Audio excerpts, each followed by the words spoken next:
मिर्ज़ा इख्तियार बेग साहब, आपके इस इनिशियल क्या इस पे थॉट्स हैं? जो बजट आया अब तक, जो आपने देखा, मुशाहिदा किया, आपको कैसा लग रहा है बजट? देखिए, इस बजट में न सब कुछ बहुत अच्छा है और न सब कुछ बिल्कुल ख़राब है। अब इसमें मैं अपने पॉइंट ऑफ व्यू आपसे ज़रा सा शेयर कर लेता हूँ। जीडीपी ग्रोथ जो 2.5%, 2.6% इन्होंने डिक्लेयर करी है, पॉपुलेशन ग्रोथ 2.5% है, तो दूसरे लफ्ज़ों में वो नेट ऑफ हो जाता है, कोई ग्रोथ ही नहीं है। अच्छा, फिर अब सेक्टर होते हैं तीन किसी मैशियत के। एग्रीकल्चर सेक्टर होता है, मैन्युफैक्चरिंग या इंडस्ट्री होता है, और सर्विस सेक्टर होता है। एग्रीकल्चर में हमने मार खाई है, कॉटन की फसल 30% कम हुई है, वीट की फसल कम हुई है, वो लास्ट ईयर जो उनके साथ बर्ताव था। फिर शुगर कैन कम हुई है, चावल भी कम हुए। तो एग्रीकल्चर में कोई हदाइफ जो हैं वो हम हासिल नहीं कर सके।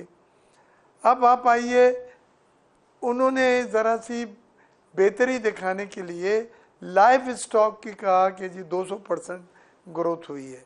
लाइव स्टॉक में फिशरीज आता है और लाइव स्टॉक में एनिमल शीप्स जो आती हैं, इसमें भेड़ भेड़ियाँ ज़्यादा जो, तो ये भेड़े वगैरह को उन्होंने ग्रोथ ज़्यादा दिखाई है, जिसकी वजह से वो ये कहते हैं कि वहाँ पे भी थी। अब तीसरी चीज़ जो लम्हे फिक्र है, इंडस्ट्री में इन्होंने लार्ज स्केल मैन्युफैक्चरिंग बुरी तरह से पिटी है, माइनस में आई है 1.5।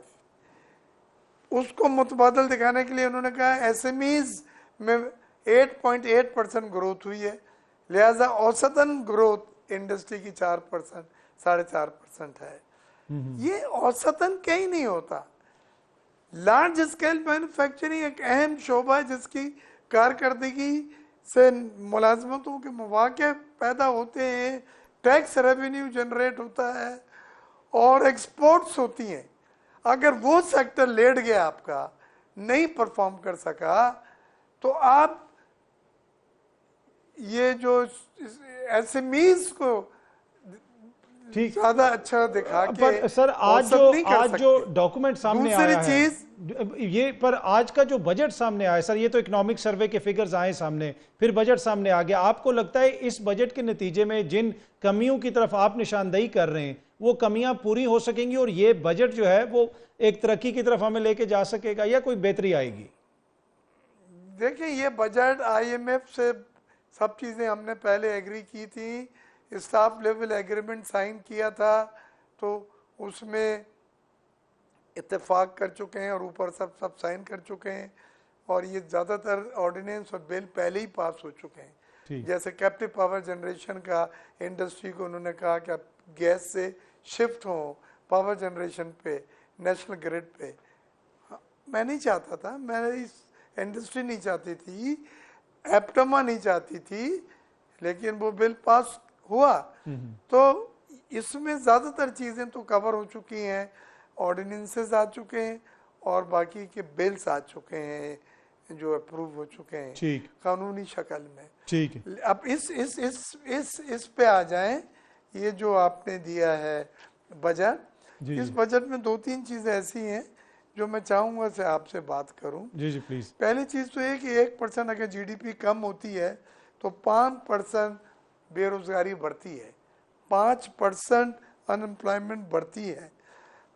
तो ये 1% जीडीपी जो पहले 3.6 का टारगेट था, ये 2.6 पे आए बड़ी मुश्किल से। अच्छा, इसके बाद इंटरनेशनल प्राइसेस भी कम हुई है। ठीक है, ऑयल की मार्कअप भी 23-24% से कम होकर 10-11% पे कैबोर आ गया है, और पावर टैरिफ भी 7.5 रुपए कम हुए।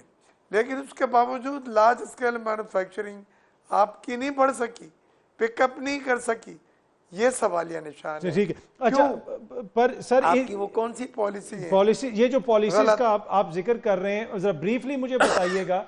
ये पॉसिबिलिटी है कि पाकिस्तान पीपल्स पार्टी इस बजट के हक में वोट ना दे? देखें, हम गलत बात तो आपसे करेंगे नहीं, हम एतराज़ करेंगे। मैंने बहुत सारे बिल रोके हुए हैं। जो इनकम टैक्स और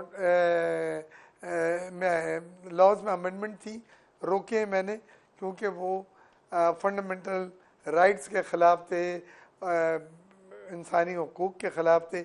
लेकिन हम उनके कोलिशन पार्टनर हैं, हम अमेंडमेंट ज़रूर करा सकते हैं, ठीक है, हम सजेशन दे सकते हैं, मैं तैयारी भी कर रहा हूँ।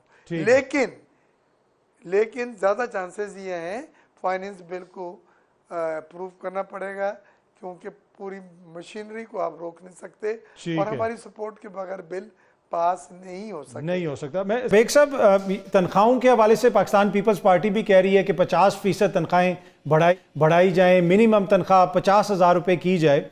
लेकिन एट द सेम टाइम हमने देखा कि कौमी असम्बली के अंदर इस तरह की बातें भी हो रही हैं कि मुश्किल वक्त है, आवाम को भी कुर्बानी देनी पड़ेगी। लेकिन इस सारे पीरियड के दौरान स्पीकर साहब की तनख्वाह 2 लाख से बढ़ा के 13 लाख कर दी गई। चेयरमैन सेनेट जिनका ताल्लुक पीपल्स पार्टी से, उनकी तनख्वाह 2 लाख से बढ़ा के 13 लाख कर दी गई। MNAs की तनख्वाहें बढ़ गई, सेनेटर्स की तनख्वाहें बढ़ गई, वुज़रा की तनख्वाहें बढ़ गई। तो क्या ये सारा जो बोझ है ये सिर्फ आवाम पे ही डलेगा? आप समझते हैं कि ये अच्छी ऑप्टिक्स है कि 600% चेयरमैन सेनेट की और स्पीकर कौमी असम्बली की तनख्वाह बढ़ाई गई है? देखिए, ये कहानी शुरू हुई थी जब पंजाब असम्बली में MPs की तनख्वाह बढ़ के 8-8 लाख रुपए कुछ हो गई थी। फिर उसके बाद दूसरे सूबों ने भी इसको फॉलो किया।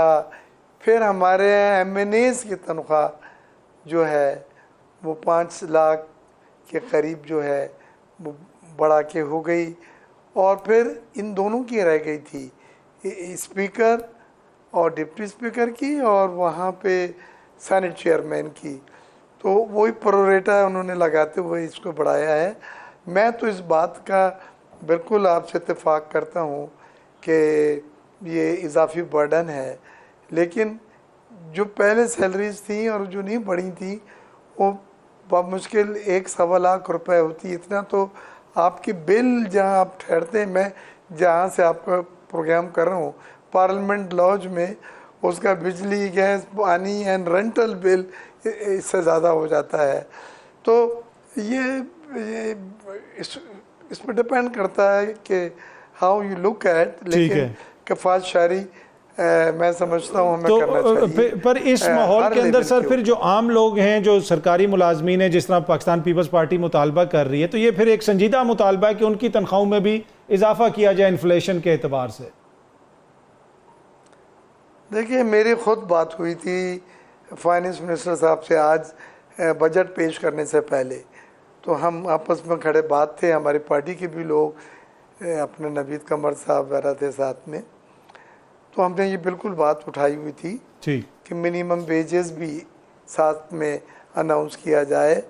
लेकिन उनका ये कहना था कि सनत की तरफ से, प्राइवेट सेक्टर की तरफ से इसमें बहुत एतराज़ात आते हैं, बहुत लिटिगेशंस होती हैं मुख्तलिफ फोरम पे, और ज़्यादातर लोग वो कॉन्ट्रैक्ट अब रखते जा रहे हैं, ठीक है, जिसमें वो रेगुलर एम्प्लॉइज़ नहीं होते। ये सब बातें मेरी, क्योंकि अपनी सनतें हैं, लिहाजा मैं ज़्यादा आसानी से समझ सकता हूँ कि वो सही कह रहे थे। ठीक है। तो उन्होंने इसको इस साल इनकॉर्पोरेट नहीं किया। पिछले साल में बिलावल साहब थे जिन्होंने सख्ती से, एक तो सिंध में मिनिमम वेजेस सिंध की ज़्यादा थी और फिर उसको इम्प्लीमेंट करवाया है।